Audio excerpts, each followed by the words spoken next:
Happy Football Sunday, and the NFL sucks. So, as somebody who is a former semi-pro football player, absolutely love football, I watch the NFL all the time. I'm highly disappointed in this, and I'm considering being done watching the NFL after this. This is just nuts, man. And here's the thing, like during all like the Black Lives Matter protests and the taking the knee and all that, I wasn't somebody that boycotted the NBA or the NFL. I love sports. I watch them. It's like, look, if they're going to do their little political signaling, whatever, they're trying to be PC, and I'm just going to watch the sport for the sport. And that's it. Like, I don't give a shit what athletes say as far as politics. They can say whatever they want. I don't respect their opinions. It's like any other celebrity. I don't respect their opinion on politics.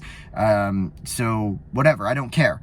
But this is crazy, man. Like, Nick Bosa, star edge rusher for the San Francisco 49ers, who, by the way, I'm a Seattle Seahawks fan, right? I hate the Niners. And typically I think it's funny if Nick Bosa did something stupid and got fined for it. Nick Bosa wore a Maga hat in a post-game interview. Well, he crashed a post-game interview with Brock Purdy. He ran up behind him. He's wearing a white Maga hat with gold letters, right? And he's fined for it. I think the total was $11,000 for it. Which, okay, pocket change for these guys, but it's the principle that matters, right? Well, enjoy this montage of photos of NFL players with political and personal messaging on their helmets. Take a look at this.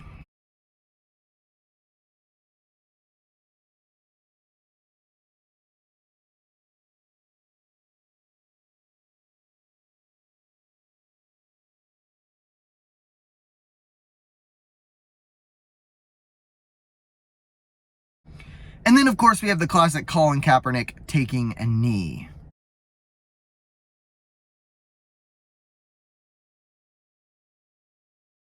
Now, I believe initially Colin Kaepernick was fined for taking a knee, but then it became like the thing, and everybody took a knee. They raised their fists. They did all of this this political messaging. They put the Black Lives Matter on their helmets. They put Stop Hate. They put Ahmaud Arbery, George Floyd, Breonna Taylor, all those names on the back of their helmets. I remember this happening, by the way. They put Black Lives Matter on the field. The NBA put Black Lives Matter on the basketball court.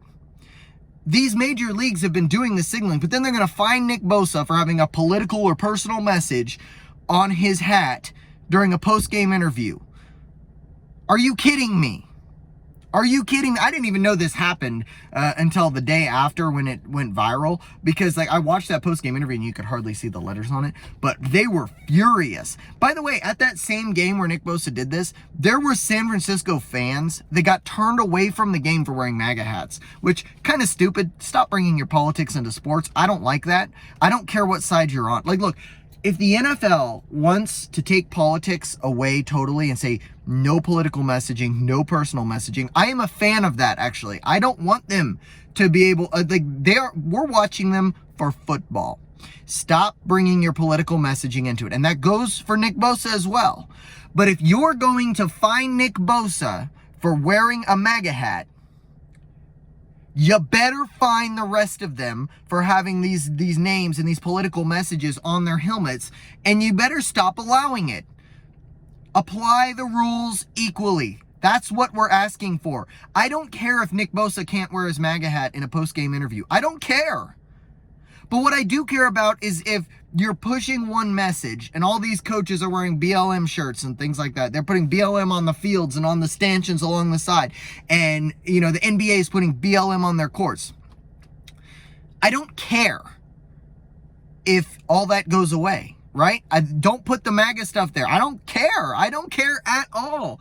But apply it equally. Jesus Christ. I mean, I know this is turning into a rant, but I love football, and I love watching the NFL, and it makes me so angry and sad when I see this happening. The NBA and the NFL both are just, they've gotten so freaking woke when it comes to, like, stop sending out political messages that are so freaking divisive. Like, we are more than half the country that voted for Donald Trump.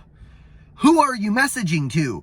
Particularly with football. The primary demographic for football is working class people that voted for Donald Trump. Like, if you took away the Trump voters from the NFL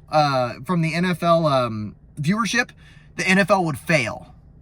Okay? So, like, can you not bring politics into it. Again, I don't give a shit if the athletes want to speak their mind on Twitter or in an interview or whatever, but if you're going to ban them from personal and political messages, ban all of it.